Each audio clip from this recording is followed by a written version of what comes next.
I have a feeling in this episode we're going to talk a lot about time. And I don't mean like wasting time or losing time and running over time or anything like that. But there's several things in here just in the news with Star Trek and in a certain trailer and in a certain episode that all have something to do with time. So welcome everyone to Positively Trek. I'm Bruce Gibson. And with me, as he always is on time, is Dan Gunther. How you doing, Dan? They say time is the fire in which we burn. I'm doing pretty well. Excited to talk about time. I know. I was just thinking about it because we have the Picard Season 2 trailer out, and there's stuff about time in there, and I was thinking about this latest episode of Prodigy, which is Time Amok, and, you know, we always have a great time. And we know and we know the time of new seasons coming. So that's what I'm thinking. Time.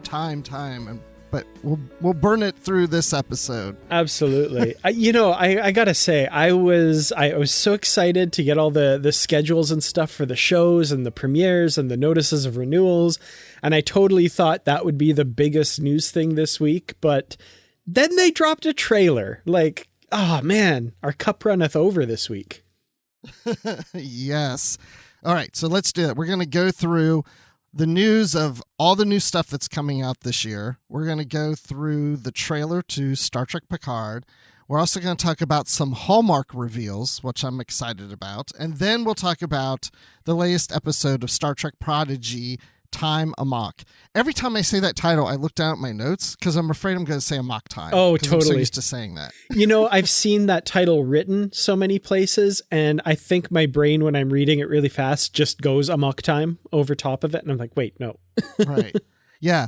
And, the other thing is I went back to last week's episode on Paramount Plus just to see if the title was corrected to say First Con-Tack, and it's there now. Oh, okay. I was wondering about that. That's awesome. Yeah. So I don't know when they changed it on there, but I did notice that a few days ago. So we're all good on that. So let's go ahead and talk about the news, because we are getting stuff that we already knew we're getting, but we now know more when we're getting it, which is very important. And there's some other stuff in here too. So let's talk Discovery, because we've just got, 3 more episodes of Prodigy left. And so that will make us the 10 episode run. And then we are going to get Discovery right after that. So the last episode of this 10 episode arc for the first half of season 1, that ends February 3rd. Then the next week, February 10th, we get Discovery episodes 8, 9, 10, and on to 13, which we'll get to in a moment. So we do know that. I think that's something we've already known about. But here's the kicker. It's been confirmed that we're getting a season 5. Yes. So excited about that. Season 5 of Star Trek Discovery. I'm gonna do something a little out of character for me and say, suck it, haters. Ha ha ha. Absolutely. I knew you were going there. I could tell. I was like, here we go. This is when I really, really like Dan, when he goes after the haters. But yeah, season 5, I mean, we all kind of knew that was coming, but it's just good to have it officially announced. And they didn't say the last season either, right? Nope. They could have said it's been renewed for its 5th and last season, but they didn't say that. Nope. No. Yeah. And I mean, one of these days we will find out that whatever season of Discovery is going to be its last season. I think at this point, with 5 seasons, we can call the show a success. I personally hope it keeps going. I hope there's many more seasons after season 5, but I've hoped that for every Star Trek series I've ever watched my entire life. Like, I would have loved if they were up to season 15 of TNG at some point, or, whatever, right? I always want more Star Trek. So, really excited for any more Discovery we get. Now, interestingly, though, season 5, they announced, will only be 10 episodes, so it will be the shortest Discovery season yet, bringing it kind of in line with most of the other Star Trek shows that are on right now. Yeah, I saw that in the Trek Core article that's in our show notes that people can click on and read. And it specifies that likely when they had the deal with Netflix, they were required to do 13 episodes, but now that they're not doing Netflix, they can narrow it down to 10. That's interesting. That makes sense. Yeah. Does it bother you that they're going to shorten the season?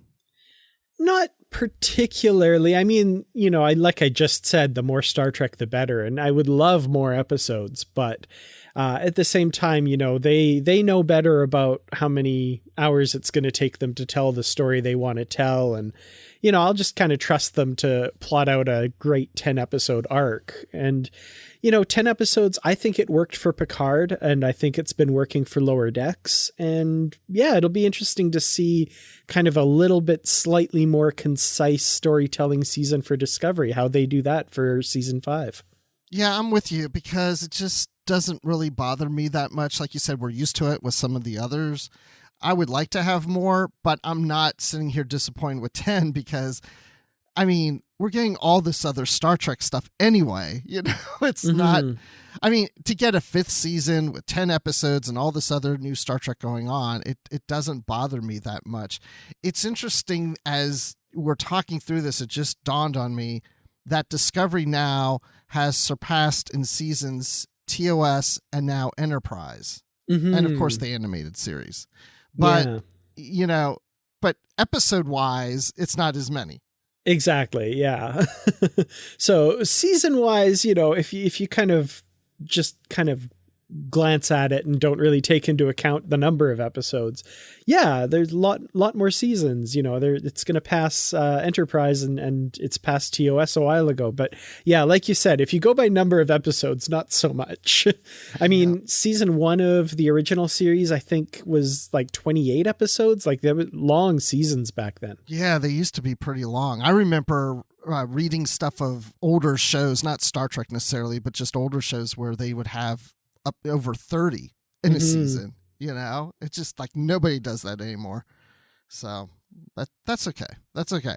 So let's talk about Star Trek Picard, because we were told it was coming in February. Well, they're just going to miss it a few days, which is fine because, we're getting Discovery. And so that's starting on March 3rd. But this one's very unique to me because we'll be going into episode 11 on March 3rd, at the same time we're getting Picard Season 2, Episode 1. So we'll have an overlap for 3 weeks. Yeah. So our speculation was partially correct a few weeks ago, where we said, well, Picard probably will be pushed into March now because of Discovery. But they just didn't quite push it enough because, Discovery runs until March 17th. And like you said, that means the first 3 episodes of Picard will run concurrent with the final 3 episodes of the 4th season of Discovery. So, I'm excited. The more Star Trek, the better, yada, yada, yada. But I kind of do wish it had been pushed just a little further so that we could kind of get that focus on those episodes without kind of having to deal with 2 episodes. Because, the premiere episode of a season is always a big deal. And the finale of a season is always a big deal as well. And the Picard finale is getting kind of stepped on by something else as well with this schedule.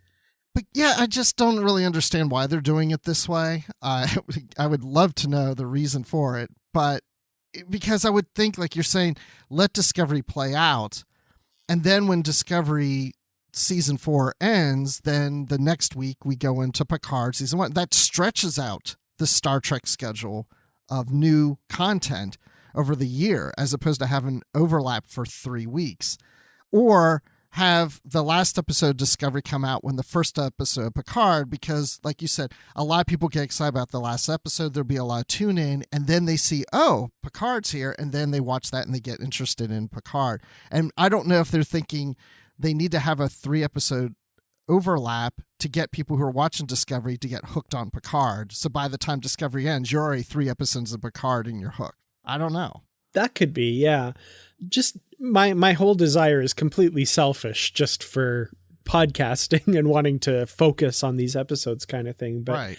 Yeah, it does seem strange. It feels like, I don't know, there must be some other reason besides just these shows that they're like maybe after that they want to get everything done by a certain date because of the next thing coming or something. I have no idea, but yeah, a slight disappointment, not devastating by any stretch. I'm so excited to get these shows, and I'll be tuning in obviously every week and talking about it with you here on Positively Trek, but I do kind of wish it was a little more spread out. Yeah. But like you said, we're not really complaining. Like, that's fine. Hey, bring it on, right? Mm-hmm. Speaking of Picard, I did want to just mention one little thing here. Doug Drexler, who a lot of people know as having worked on past Star Trek, starting in Star Trek The Next Generation all the way up through Enterprise, he has been someone who has been fairly critical of the new Star Trek shows and not really a big fan of them. However, they did bring him and a bunch of the old alumni on to work on season 2 of Star Trek Picard. And I did want to mention, he has some interesting things to say on social media with regards to Picard. So I'll edit this slightly for language. I'll paraphrase a little bit, but I did want to just say what he wrote here because I think it's really interesting. He says, all I can say is that between Orville and Picard coming, you are in for some wonderful treats. Will all the episodes be perfect? Probably not, but I guarantee you there will be things in both that will swell your heart. There is so much to show. It's been 2 years of saving stuff up. Here is my bargain. I suggest watching at least episode 1 of season 2 of Picard. Listen, I was choked up numerous times. I am a hardcore fan from September 1966, an original gangster. There is some satisfying stuff here for an old school fan. There is a heartbeat. Don't forget, I stood the deck of the Enterprise D in the 90s after winning an Oscar instead of doing features. That was where I needed to be. Trek was what was important. So interesting, especially from someone who has been critical, and everyone's entitled to their own opinion, and I don't begrudge him that at all. Everyone can have their opinion on any of the shows and stuff, but I just wanted to highlight that as someone whose talent I greatly admire, and someone who has been critical of these new shows in the past. Interesting. I'm really excited for Picard season 2, and that just makes me even more fascinated to check it out. So you said he's working on season 2, or he worked on season 2? Yeah, they brought him and a few of the old school people in for season 2. And you kind of see that with some of the LCARS stuff we've seen, like kind of hearkening back to the older Star Treks. And yeah, so, and he also does work on the Orville as well. He's one of the behind the scenes people on that show as well. Interesting. Okay. So this was on his, Facebook account? Yeah, he posted this on Facebook was where I saw this one. Okay. Yeah, I want to go check it out. I haven't been following him. I don't know why. I know who he is and I admire his work, but I didn't even know his opinions about the new shows. So, wow, that's interesting. But see, then I'm also thinking, oh, well, of course he's going to say something good about the show that he's currently working on, right? Yeah, there's that. There's that. But I don't know. He sounds very passionate in his defense of it here. So that's true. I don't know. I mean, if he didn't even like season 2 he was working on, he could have just said, hey, it's going to be a lot of fun. Check it out, Yeah, or maybe not even said anything at all. Yeah. Right. Yeah. Yeah. He doesn't have to say anything. That's right. Mm-hmm. We don't even have to say anything. Oh, wait, we're on a podcast, though. It'd be weird if we weren't saying anything. Yeah. That would be a bad sign, probably. Yes. So, okay, Picard season 3 is already in production. We've already known that, so we'll most likely see that next year. And then the next thing is Star Trek Strange New Worlds, and that's coming out on May 5th, which is also the season finale for Picard. Well, there's the 1-day overlap like we were talking about. I don't understand why they do a 3-day overlap with Discovery and Picard, but they do a 1-day with Picard and Strange New Worlds. I mean, again, it's fine. I'm just curious from a business and scheduling planning perspective, why? Looking at it laid out here on the calendar, I guess, maybe just for whatever reason, they want Picard to start at the start of the month and then Strange New Worlds as well. because, Picard starts on the first Thursday of March, and then Strange New Worlds starts on the first Thursday of May. May 5th, by the way, I should just, stick it to the Star Wars fans a little bit here. You have May the 4th, but Star Trek has Revenge of the 5th, because we've got the Picard finale and the Strange New Worlds premiere on May 5th. So, ha ha ha. I was wondering if you're going to bring up, because I thought, maybe I won't. But yeah, that's interesting too. So, Strange New Worlds, May 5th. So that's 10 episodes. That's confirmed.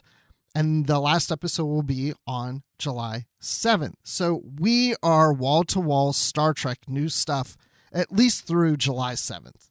Mm-hmm. Which is kind of mind-blowing. Like, I'm really excited for this. Me too. I mean, who would have thought that we would have all... I mean, I know that Alex Kurtzman has been talking this up for a while and all this stuff, but I mean, just thinking back 5 years ago or so, I mean, I wouldn't have expected it to be like this. I mean, I just think about like the 90s, and it's like, I just thought, wow, that was really the heyday. We'll probably never see anything like that, where we have maybe 2 series at the same time and some movies.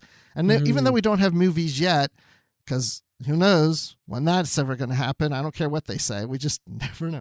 But, we're getting different series all like in a row, and they're, at that cinematic kind of quality and production value. I mean, it's so cool. Yeah, definitely. And, July 7th, that's halfway through 2022. And we're not done with what's coming in 2022 at that point either. Like, there's still more Star Trek coming after that. Yeah. Oh, and then they confirmed that we'll get a second season of Strange New Worlds. So that's been renewed. So that's good. Absolutely. But yeah, to your point then, we are going to get Lower Decks season 3. But we don't have the official dates yet. But I mean, it's going to be shortly after Strange New Worlds. I mean, for all we know, they announced it's going to come out July 7th, the first episode. Yeah, it could be, yeah. First day of July. There you go. That's right. That would be consistent. That fits your theory right there, right?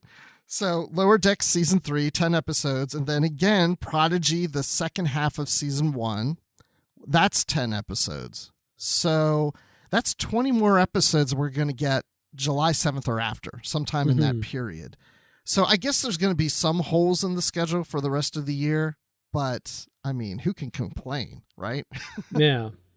Absolutely. No. And if they hadn't have overlapped, they wouldn't have had those holes, or they'd have fewer of them. No, I'm just kidding. I'll get off my soapbox about that. It's really not that big a deal. Right. So, and then next year we'll get a season 4 of Lower Decks and a season 2 of Prodigy. So really, we're kind of starting this all over again in 23. Yeah, we're not gonna. Yeah, our episodes are going to be review episodes all the way through at least July 7th. We'll have the news and maybe features on weeks where there's not a lot of news and stuff, but every episode is going to have an episode review in it as well. Yeah. And then, okay, so not to bring things down, but we don't know the international play, right? I mean, this is just really Paramount Plus in the US. And yes, there's Paramount Plus now in other countries. So I would think for the most part, it's going to mirror on those services, but Paramount Plus isn't available everywhere, and Picard's still licensed to Amazon Prime in some areas. So, we may be in situations again where some people are getting it and some people aren't because they don't have Paramount Plus in their area. Yeah. And with regards to Canada, for now, this is going to be pretty much what the schedule looks like on CTV Sci-Fi and Crave as well. Maybe delayed by a day or so sometimes, because one thing I'm noticing on Crave is Discovery airs a day after, or is available a day later and in the evening on Friday. So we don't get it on Crave until Friday evening after it's gone out on Paramount Plus on Thursday. But Prodigy is available on Thursday on Crave, like first thing in the morning. So that's so weird. Yeah, I'm not sure why the difference there, but It was confusing when we crossed over to Discovery, and I'm looking for it on Friday morning to watch it and going, where is it? Why can't I find? Oh, it's not available till Friday night, apparently. So, but now is Prodigy on CTV Sci-Fi? Yeah, it is available on CTV Sci-Fi, and I'm pretty sure it airs on Thursdays on CTV Sci-Fi. So, I get it on Crave, but yeah, folks with cable can watch it there as well in Canada. Yeah, I was just wondering if maybe Prodigy was premiering on Crave on Thursdays because it wasn't on CTV Sci-Fi like Discovery is. And so that's why, because if it's on CTV Sci-Fi, then they save it the next day for Crave, but that's not the case. It's premiering on Crave and CTV Sci-Fi at the same time. So that's really odd. I wonder if it's maybe, and I this is not my opinion whatsoever, but I wonder if it's maybe something like, oh, it's just a kid's show. Don't worry about it. Just put it up there. Like it's not as big a deal or something. Yeah. I think it's as big a deal, but maybe they don't. No, I agree with you too. Or maybe it's because of Nickelodeon. There's a certain relationship between Nickelodeon and Crave and CTV Sci-Fi that works a little differently. Who knows? Again, I'm interested in the business rules of all this stuff and the decisions. Oh, totally. Yeah. So, wow. Okay. So we got a lot to cover there in all these new Star Trek series. So I'm excited. So let's not end the excitement right now, because I do want to talk about this Star Trek Picard trailer. Okay. When did that news come out about when, the schedule and everything we just talked about? That was on January 18th, right? So I remember seeing somewhere they listed the cast of Star Trek Picard season 2. And I thought, this is really weird. They still aren't saying Whoopi Goldberg, but we kind of know she's more likely going to be there, but she wasn't listed as one of the cast members. And I started wondering, maybe Whoopi's not going to be on in season 2. Maybe they're doing her for season 3 or something. Maybe she's not in season 2. And then it's just like a couple days later, they release a trailer and there's Guinan. There's Whoopi Goldberg. And I'm like, okay, why didn't you just say that to begin with? Like, I'm surprised they didn't even release the trailer when they made all the announcements of the schedules and the renewals and such. I'm going to put forth a theory, and this may or may not be correct. I have no idea. But like, if they're talking about official cast lists for the season 2 of Star Trek Picard, I'm wondering if Whoopi Goldberg isn't on it because her appearance as Guinan is kind of a cameo for reasons of, Actors Guild wages and pay and stuff, because she's technically not on the cast list for Star Trek Generations. Her appearance in that movie is completely a cameo so that they didn't have to pay her, whatever rate she now commands under the Screen Actors Guild because, she's such a huge star. And I'm wondering if something similar happened this time around. I thought the same thing because I was like, why wasn't she credited? And I thought, oh, yeah, that's not the first time, right? Yeah, because you said Star Trek Generations. She was uncredited for that. So, yeah, maybe that's the case with this, or maybe they didn't want this to overshadow that other news and just hold off on it, because then maybe it was like, well, if we release the trailer at the same time as all this other announcement, all that other stuff will get overlooked. Everything will be whoopee, whoopee, whoopee. Yeah. or just all Picard or something like that. No, that makes perfect sense to me. I never questioned that because that was totally what I thought was they just want a little room to breathe to, make sure everything gets its due. Because it was released, I think about 3 days after all of the schedules were released. They put this trailer out there. All right. So let's take a quick listen to that trailer right now. There are some moments that haunt us all our lives. Moments upon which history turns.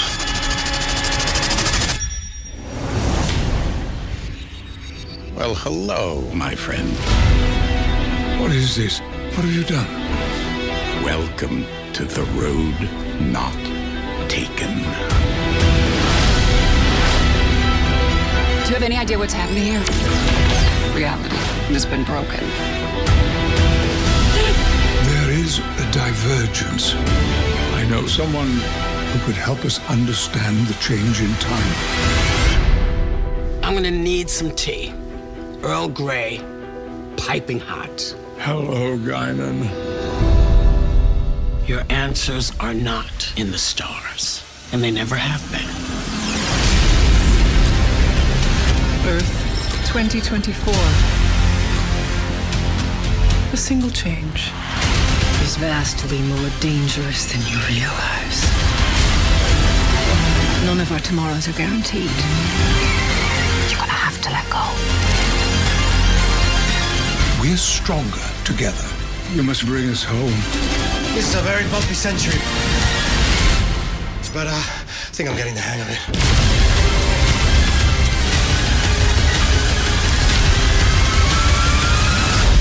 I believe you have one final frontier yet to come.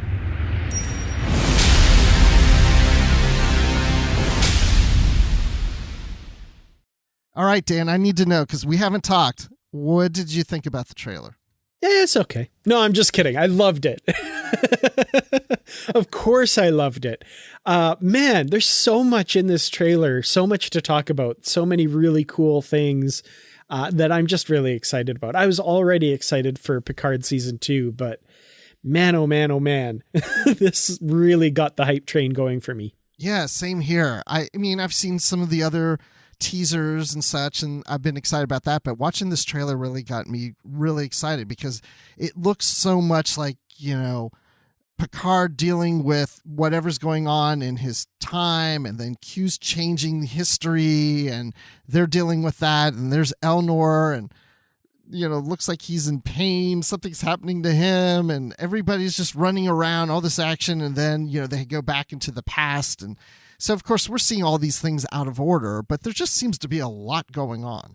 So now, to you, did it look like they were doing like the slingshot maneuver around the sun, like Star Trek IV, The Voyage Home? Because that looked kind of like that to me. That's pretty cool. I did think that. I wondered that, But I also get to points where I'm like, well, I don't want to keep going back to the well. It's like, it's that fine line of, I mean, it makes sense to do that if that's what it is, but I just, I don't want people to start saying like, oh, this is just The Voyage Home in a 10 episode Picard or something, but I'm sure it's a lot more than that. I'm sure it's not about whales.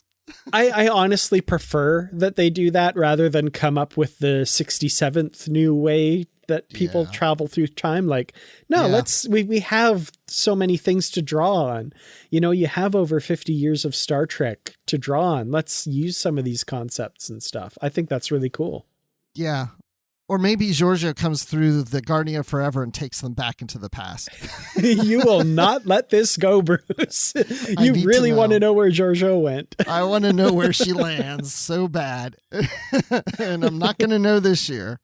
So, oh, wow. But yeah, there's so much there. I mean, is there anything else that really stood out to you? I mean, seeing Guinan is just fantastic. And I love how the bar that she's tending, she has a bar on Earth. It's on, was it Forward Road or Avenue or something? It was number 10. Forward Avenue. Yep. So that's pretty neat. So, yeah. I do have to admit, and I talked a bit about this with Brandy on the live show as well. We talked a little bit about the trailer. When I first watched the trailer, I wasn't, really following it as closely as I did. I wasn't picking it apart as closely. And to me, it looked like Picard was visiting Guinan in a bar in the 21st century. And that got me really excited because I was like, oh, Picard and Guinan's paths cross at all these different points in time because they first met in the 18th century or the 19th century, excuse me. Guinan didn't know Picard then, but Picard knew her. And, that was when they first met from Guinan's perspective. And then, later on in the 24th century, they meet and stuff and go on adventures. But like in the 21st century, Picard, after all of that, goes back and meets her there. How cool is that? It's like the Doctor and River Song. It's like their kind of relationship. But, looking at the trailer, it's pretty clear. I think that's actually in the like 24th, 25th century that the bar is, unfortunately. But, maybe they will still meet Guinan of the past in the 21st century or something. I got really excited about that. I sometimes wonder how much we should speculate. I don't want to ruin things for anybody, or something. But yeah, in the bar in the background, there's an Andorian. Yeah, and that's what I picked up the second time around. I was like, oh, okay, never mind.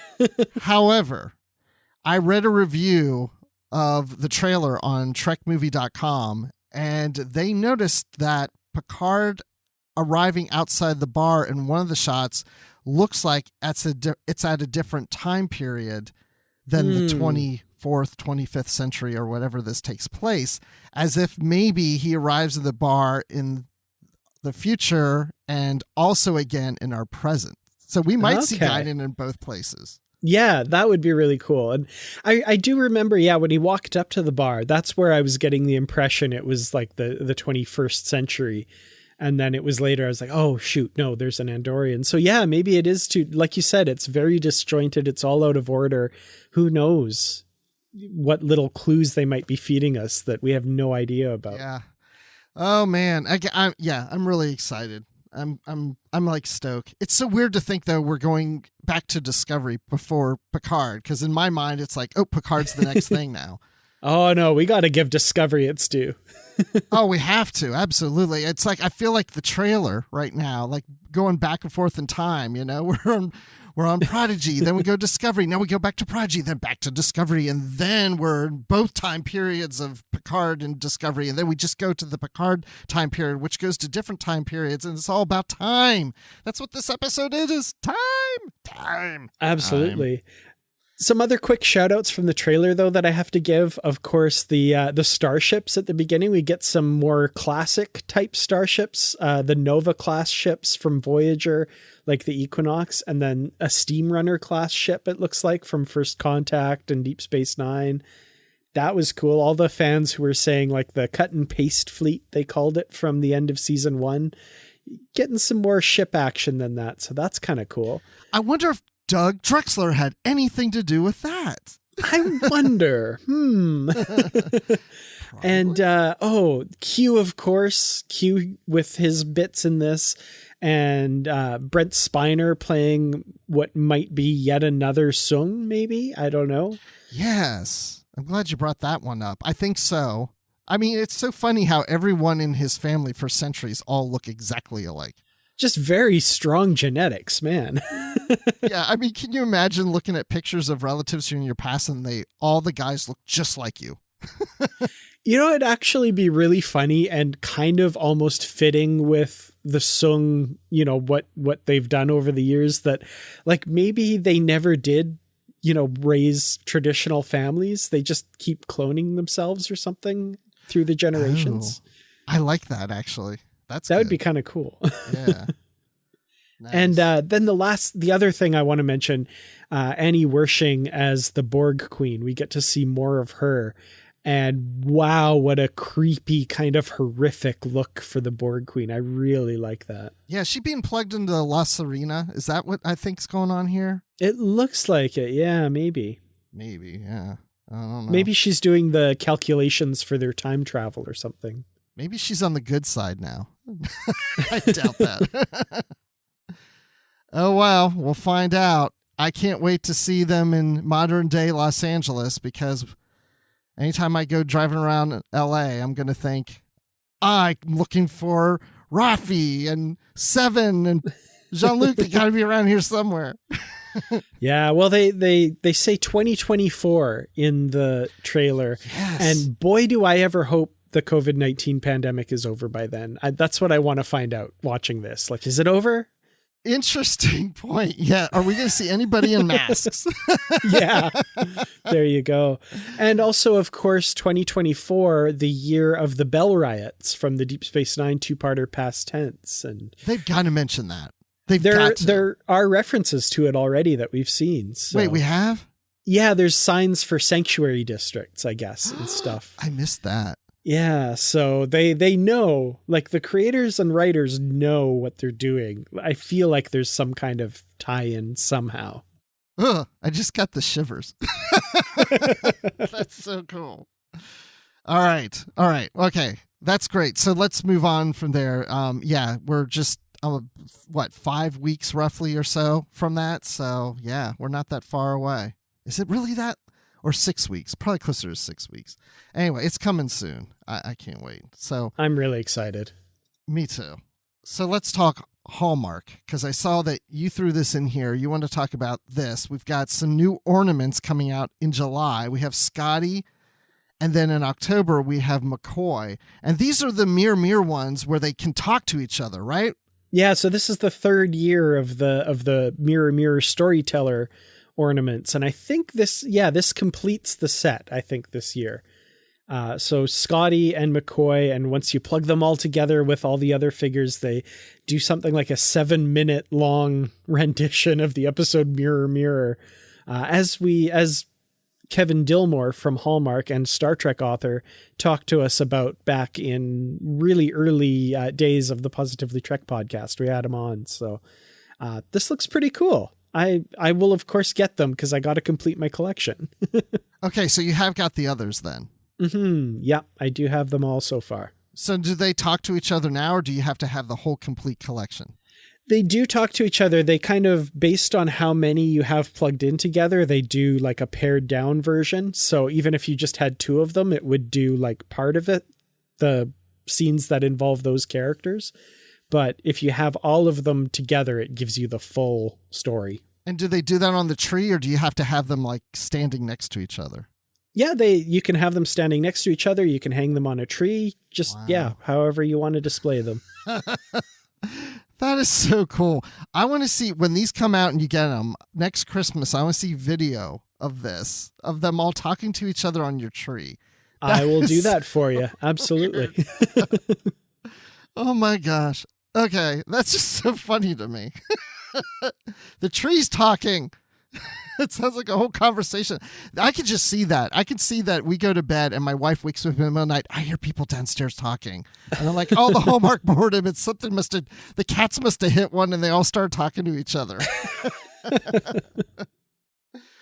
Okay, this just shows the kind of person I am, because the thing I'm also excited about here more than anything are the itty bitties plush dolls.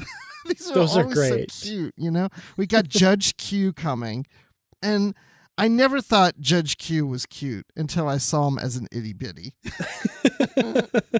They're pretty great. I don't have a lot of these, but my wife did get me a two itty bitty set of Captain Janeway and 7 of 9. And nice. I like that. They're really cute. They're really cool. Yeah, I don't have these. And then I also see that we're getting Mir, Uhura, and Sulu also. Mm-hmm. So that's cool. Yeah, Uhura with her bare midriff and Sulu with that big scar down the side of his face. Yeah. Nothing says festive holiday spirit like backstabbing evil versions of our Enterprise crew. Oh man, I'd have them fighting each other for sure. Mm-hmm. Absolutely. Okay, and then there's this Enterprise, the classic Enterprise bridge view screen picture frame. So, you know, when they're looking at the view screen, you could put your picture in the view screen and display that. I'd like to see, there's just one picture of this here on Trek Core that I'm looking at. I'd like to see like the whole, like all angles of it. I'm just curious, like how thick it is and stuff. Yeah. I'd like to get kind of an idea of the size of it and stuff too.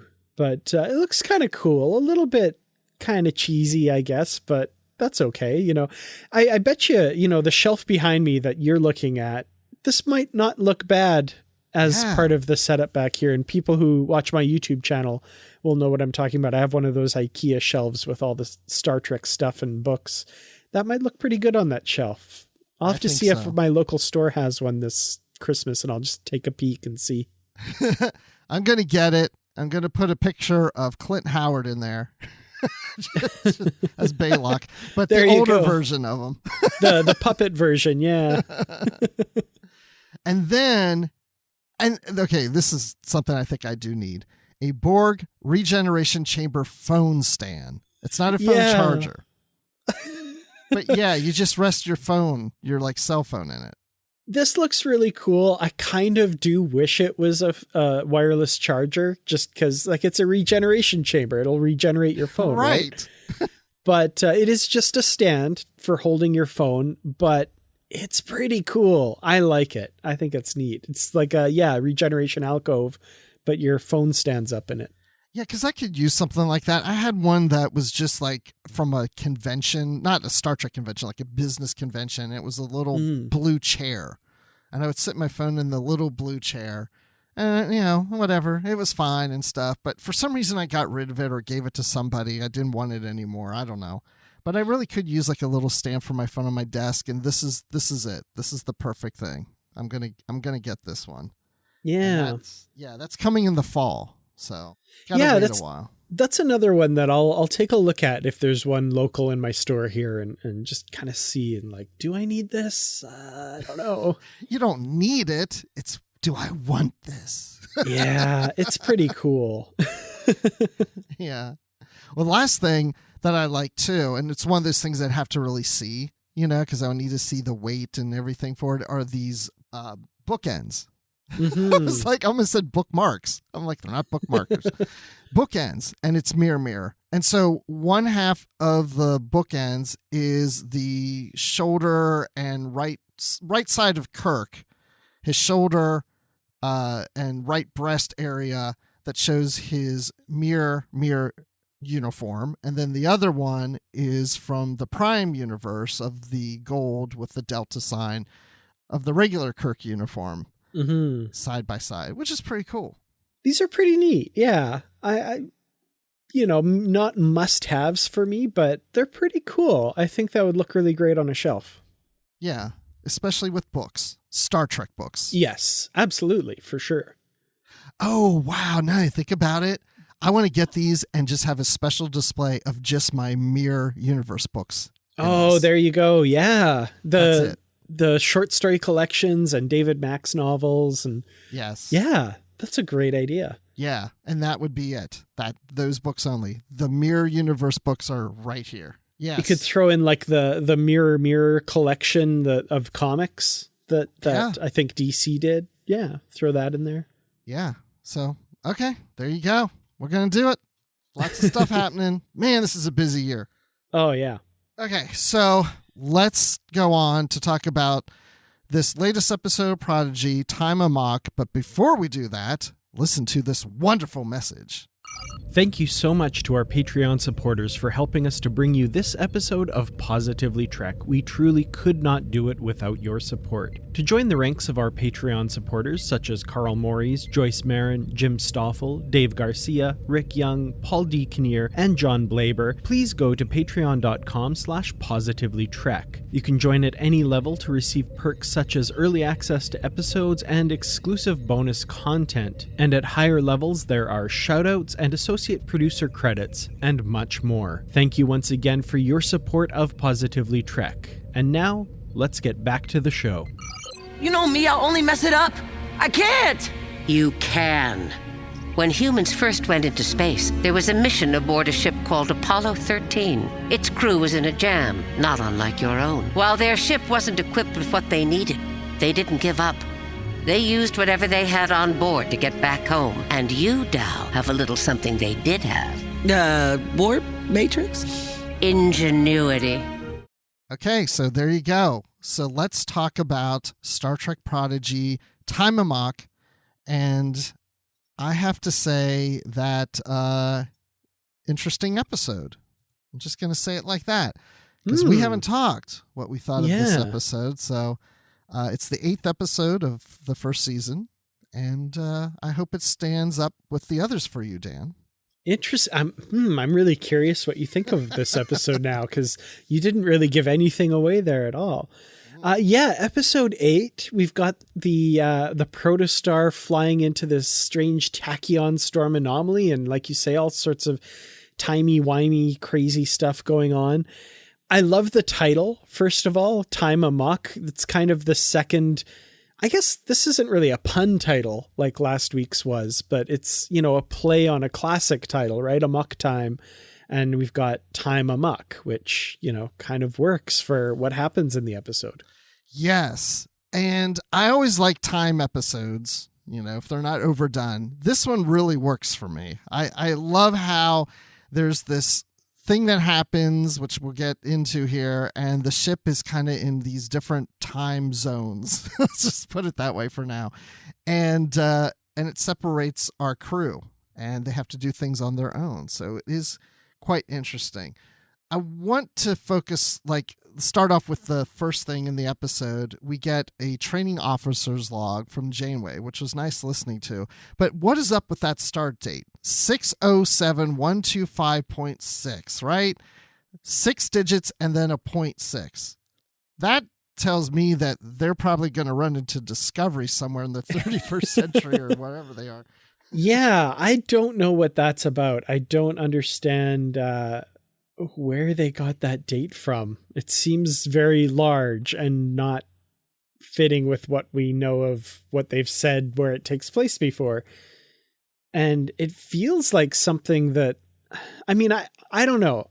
Maybe it could have been something that slipped through, but it also feels like, you know, all the editing they had to do and the fact that they can just redo, you know, voices pretty easily rather than shooting a scene. Like, I don't know, like it feels purposeful, but I don't know what it means. Yeah, I don't know either. I thought, is this a mistake or are we supposed to assume it's way out into the future? And then I was just happened to be reading about the episode on Memory Alpha. Oh, I think I just got to the part you're talking about here. Right?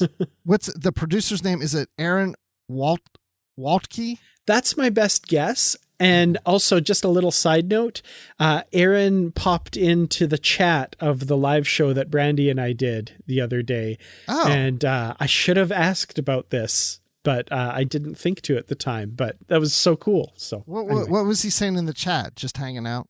Yeah, just hanging out and just talking a little bit about some of the stuff from the episode. And people, of course, in the chat were saying how awesome the show was and he was thanking them and all that kind of stuff. So cool. It was really cool for him to drop by there. Well, in Memory Alpha, he says that the Stardate's unusual number was the first hint that time was being distorted. I'm thinking, is that really true? Because they didn't go into that tachyon storm yet when that was said. It goes on to say that hologram Janeway's temporal settings were already being affected by the approaching tachyon storm, something she observes later in the episode. So, okay, all right. I can kind of get behind that. Like, if she was a flesh and blood person separate from the computer, she might, like, read a clock and been like, Stardate 607125. Wait, that's not right. What the heck? But because she's just part of the ship's systems, maybe she just reported it without thinking, without, you know, analyzing it and just like, oh, that's what my internal clock is saying it is. So that's what, you know, maybe. I don't know. It sounds like a little bit of a, like, I could be wrong, but it sounds a little bit like, whoops, we made a mistake. It was just this, but that's what I was thinking. It also could be completely intended. So I don't know, but then again, most kids wouldn't even pick up on the Stardate meaning anything. So, you know, I mean, were they being clever for us fans that would pick up on this? And I don't know. I mean, yeah, I don't know. We'll see. We'll let it pass. We'll accept that answer anyway. It works, right? Yeah, totally. Yeah. So I like that they were on the holodeck. That was fun. They're doing the whole chicken, fox, and the bag of grain riddle thing. And, you know, they're trying to learn that they need to work together, which they weren't learning in that moment. So, but just, you know, them chasing around a chicken and stuff seemed, you know, cute and a lot of fun. Yeah. It was enjoyable. I do have to say I loved seeing them in that setting, that it was just like a nice summer's day, you know, nice and peaceful, other than foxes chasing chickens and all that stuff. But, you know, it was just like a nice setting for them to be in that wasn't, you know, a starship and wasn't like a strange alien planet or something. It was just nice. Yeah. And then because they failed at it, Dow's like pouting about it. And then he finally confesses to Janeway, we're not Starfleet cadets. You know, I lied. We've been lying about this. And she's like, oh, like you've been lying. Oh yeah. We stole the starship. I'm surprised she didn't shut it down right there. Like, you know, and just throw them in the brig.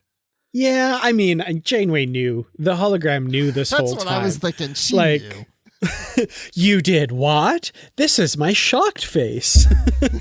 Like, I totally feel like, yeah, she knew the whole time. Yeah. And if she didn't, we're going to say she did. Yeah, totally. So then we see the diviner, and we see our Ferengi Nandi say like, oh, I know where the ship is. I know where the Protostar is. It's here, all that stuff. And it would take them months to get the Rev 12 there. So I thought it was interesting. If they know the location, they were able to send a program there to recreate Dreadnought on the ship. I thought that was really cool, actually. I thought that was pretty clever. I liked that, using the vehicle replicator basically to create this second version of him. I like how well thought out this show is, like how they introduce the vehicle replicator very early on and then use it now in this episode for this purpose. I think that's really cool. It's a really nice little bit of a Chekhov's gun kind of thing. Yeah, as opposed to being introduced to the vehicle replicator in this episode and just be like, wow, and then conveniently there's a vehicle replicator that can do this. Yeah, that just really goes to show like the cleverness of plotting this all out from the beginning. Like I'm assuming this was an idea they had very early on, so that, like you said, they introduced that vehicle replicator early, because that way, it doesn't come across as just like a, oh, how convenient kind of thing. Yes. I think the vehicle replicator is something that Voyager really could have used, but they had Tom Paris, so it doesn't matter. I feel like they did have that, because I don't understand how they had so many shuttles. So yeah, we're just going to assume they did. There again, we figured it out. So yeah, they go to this tachyon storm, and it's going to affect the gravity of the ship, which is going to be a problem because the gravity keeps the protodrive stable. If the protodrive isn't stable, and this could then affect there being a core breach and all this stuff, and the ship could explode, okay? So then this pulse goes through the ship, and everybody's like, what's that? Wait, what? And then Jankum Pog is trying to save the ship with Janeway there, and it explodes. And I was like, oh my gosh, for a kid's show, they killed everybody. It's over. Oh, but Bruce, it has time in the title. You had to know. Wouldn't it have been funny if that's just how it ended? That's it. Aww. Show's over. But of course it's not over, because, first of all, time was sped up with Jankum Pog. But then Janeway is all in these different temporal places and such, the hologram Janeway. And so all of a sudden she's on the ship again. She's like, how am I here? What's going on? And she runs into Rok-Tahk. But everything else on the ship is moving slow. So in one realm, things are moving fast. In the next one, it's moving slow. And she then discovers later, through going through these different ships, that it's like this wave, where, it's first fast, and then for the next person in a phase, it's slow and back to fast and slow. So everybody has an alternate speed of the time that they're living on the ship by themselves, because none of the rest are there with them. I thought that was so clever. I really liked that explanation and how they're kind of setting this up for the different characters and the environment they find themselves in. And also, one of the things that I really loved and noted about this episode is how hologram Janeway explains things to Rok-Tahk, and she really changes the way she explains things or speaks when she's talking to the different members of the crew. And for Rok-Tahk, she really simplifies things and makes it very simple and very easy to understand. And I just really loved that. Like, she's got this like different mode almost that she switches into for explaining something to a younger child. I love that. I thought that was just a really subtle but really fun, interesting way to have that explained to the audience. Yeah, and that's true, because that's what she's doing, right? She's explaining it to the young audience that's watching this so they understand what's going on. And I appreciate it, because it means that I more than likely will understand what's going on now too. Yeah, and just the right amount of technobabble. Like there's some great high level Star Trek, let's make this make sense even though it doesn't make any sense technobabble in this episode, and it was perfectly done. Nice. Now, I didn't see the live show with you and Brandy, so I have to ask, which, by the way, if anybody hasn't seen a live show, they're always on YouTube to watch later. You don't have to see it live if you didn't catch it. But I'm assuming this episode made her cry, because usually she cries at anything, because I think the whole stuff with Rok-Tahk was very touching. Very much so. This episode made me cry. I will absolutely admit that both times that I watched this. And yes, it absolutely made Brandy cry. And that was on my mind as I was watching it, thinking, if this is affecting me this much, Brandy must be a mess. Isn't that funny? We both think those things. Anytime I see something in Star Trek that I get a little choked up, I'm like, oh, Brandy's probably really losing it right now. It was sufficiently moving to all of us who watched it, I think, in this case, because I got, actually the second time I watched it, and Brandy said this was the same for her as well. The second time I watched it, it affected me even more than the first time. Yeah, same. Yeah. Interesting. I think in my case, it was because I was watching it with Nikki the second time, and I could tell it was really affecting her as well. And I put the pathetic in empathetic. So I really mirror the emotions of people around me, and it just kind of makes me more emotional too. So yeah, we were both really affected by this episode. I think I was more affected the second time because the first time I was crunching on caramel popcorn. So it takes the ambiance away. It's hard to be sad when you're eating caramel popcorn. This episode of Positively Trek brought to you by caramel popcorn. No, I'm just kidding. It's so good. But anyway, yeah, I really like Rok-Tahk in this. Well, I mean, I like Rok-Tahk and everything, but it's just, she's so sweet and innocent. And, she has to repair the warp containment. And she's just like, I can't. That little voice, I can't, and it's just, but you have time and you can do this. And she gets so upset and she shuts off hologram Janeway, and she really is all by herself. Yeah. Right before that, Janeway says, for you, it will feel like an eternity. Yeah. And like that was echoing through my mind, like, oh, how long is she going to be in there and by herself? So let's jump to the end. Because, I mean, we'll get back to the other stuff, people. I'm not just jumping to the end and we'll skip everything. But just talking about Rok-Tahk, when Gwen approaches hologram Janeway and asks about Rok-Tahk and how long she was there and how she's doing, she says, she was alone too long. Mm-hmm. I mean, what does that mean? Like, is she messed up? Or just like, there's going to be some play off of this later. Yeah, well, I mean, she did a lot of growing during that time, as far as like emotionally and intellectually, I guess. Yes. Like she learned a ton, and she seemed to learn a lot about what she wants and who she wants to be and stuff. And I gotta say, I love the message, and I kind of went off about this on the live show as well. I love the message of this episode, that just because you look a certain way and society has these expectations of you because you look a certain way, it does not mean that you have to fulfill those expectations and do what society says you should do, right? And, Rok-Tahk is large and physically imposing.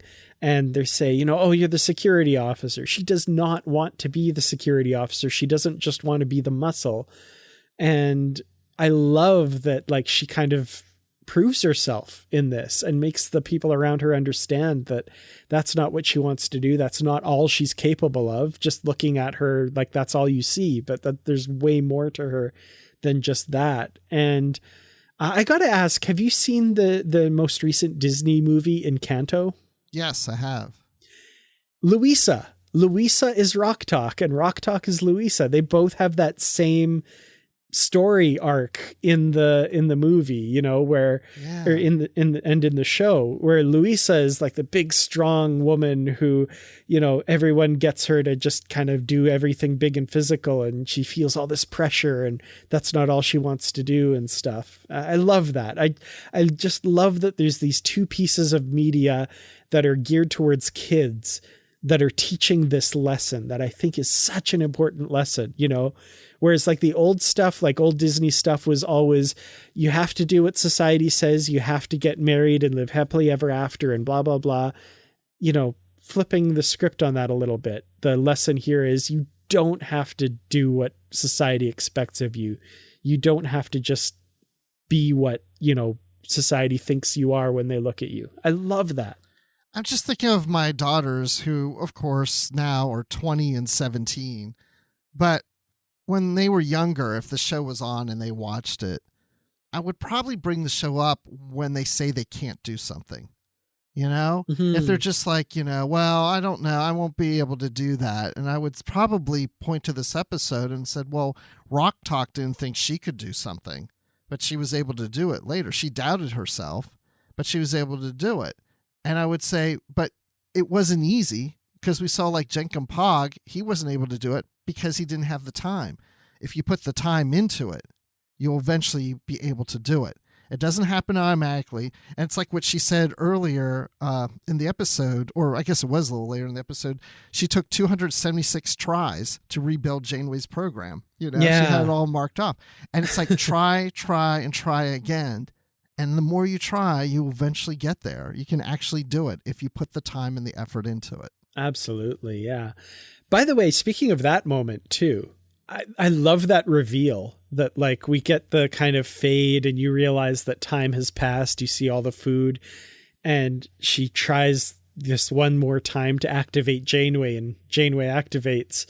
And she says, well, but if you already built the warp matrix, and the like virtual camera pulls back and you see it completed there. Well, why did you need me? Well, no one told me where to put it. She says, I love that reveal that she already built this thing. Like, she just eventually did do it. And that was awesome. Yeah. I mean, imagine how much she was able to do and put that together and then get to the end and go, well, now where do I put it? Oh,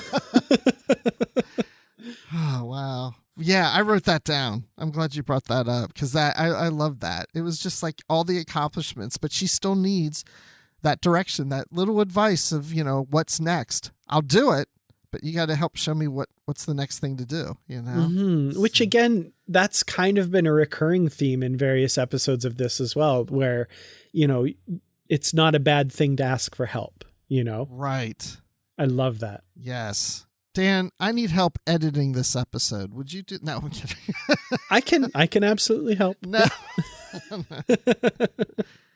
Well, let's talk about the other characters here. We had Zero. So after Rok-Tahk earlier in the episode, Janeway then is on the ship in this different time vortex or whatever it is with Zero. And Zero has figured out that they need to create that warp matrix. But that's when they also figured out, there's going to be those who are experiencing a faster period of time and those who are experiencing a slower time. And of course, we have Zero in the fast period of time. So they don't have the time to really devote to putting the warp matrix in. But like in the holodeck, when Janeway's like, you have to work together as a team, all of a sudden that's starting to click because Zero knows I'm running out of time. So what do? They pass on that information to the next person, who is Murph.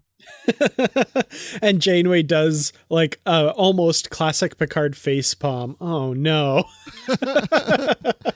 And when I was rewatching it the second time and Janeway notices Murph, she's like, oh no. And I was like, wait, I don't remember what Murph does in this episode. And then they go to the next person, they go to Dow. They just really just skip over Murph. Yeah, he just like regurgitates some piece of equipment that he's decided to swallow at some point. Wait, what was that piece of equipment? I don't know. Because now I'm starting to wonder, was that the dilithium coupler? No, it definitely wasn't that.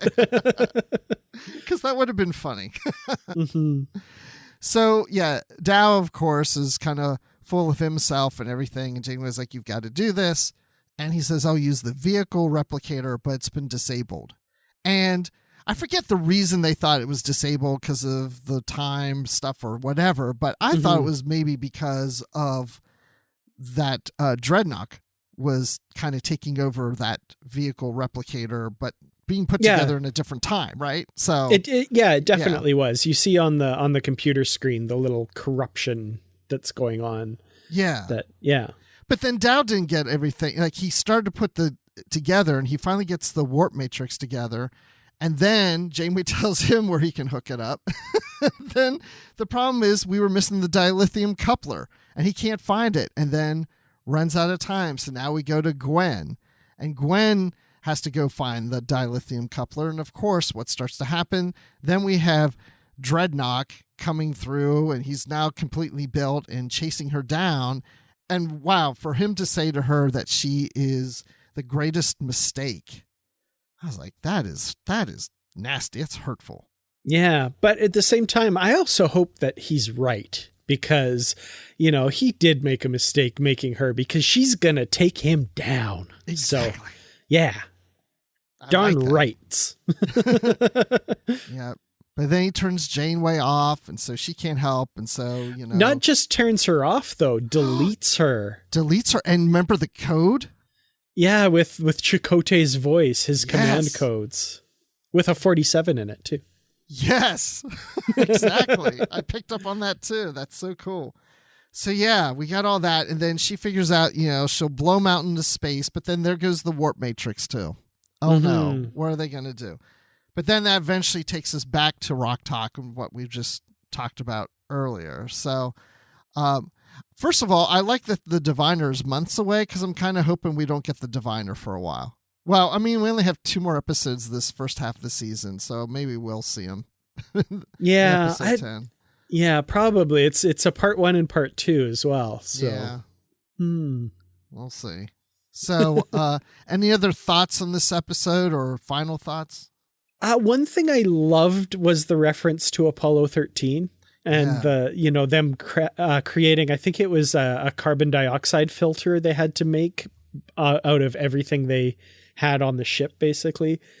And the warp matrix that Dahl creates and then later Rok-Tahk recreates actually looks a little bit like that device they created on the Apollo 13 as well. So that was a nice little homage there. Oh, sweet. I didn't even realize that. Okay. That's cool. Not exactly, but it's kind of similar. Close. It's like a little boxy thing with a hose coming, or a connector coming out of one end. Yeah. Yeah. That's really cool. Yeah, I mean, I thought that was cool. I like that you brought that up, the Apollo 13 reference.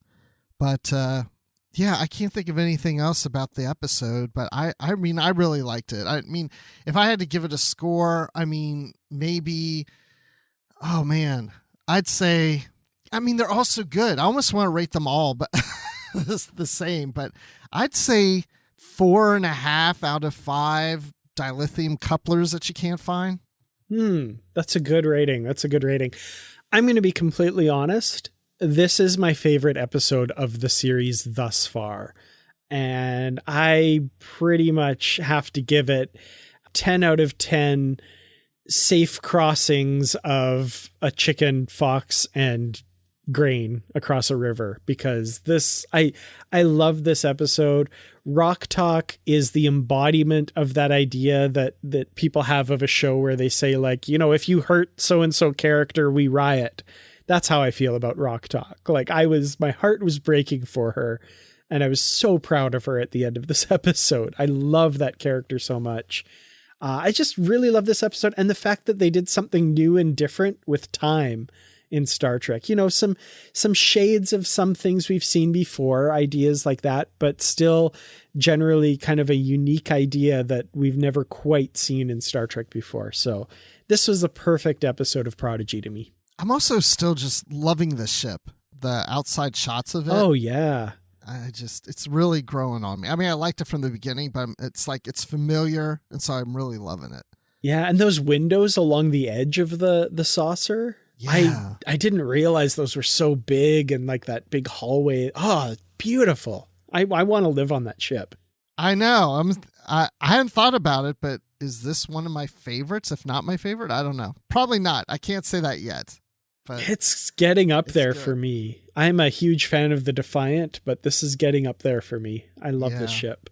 Oh, man.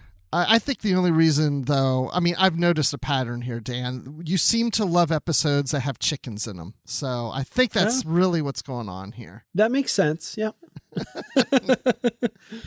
Well, Dan, when you're not watching episodes of Star Trek with chickens, where can people find you? You can find me on Twitter. I'm at Kurtrats. That's KERTRATS. You can also find me on youtube.com/Kurtrats Productions, where I do those live shows that we were talking about earlier, usually on Saturday evenings, sometimes other times, usually on Saturday. And by your logic, by the way, I think my favorite episode of Prodigy will be the one where they visit a Popeyes by the sounds of it. So yeah, because you know what? You got to love that chicken from Popeyes. Definitely. And Bruce, where can people find you?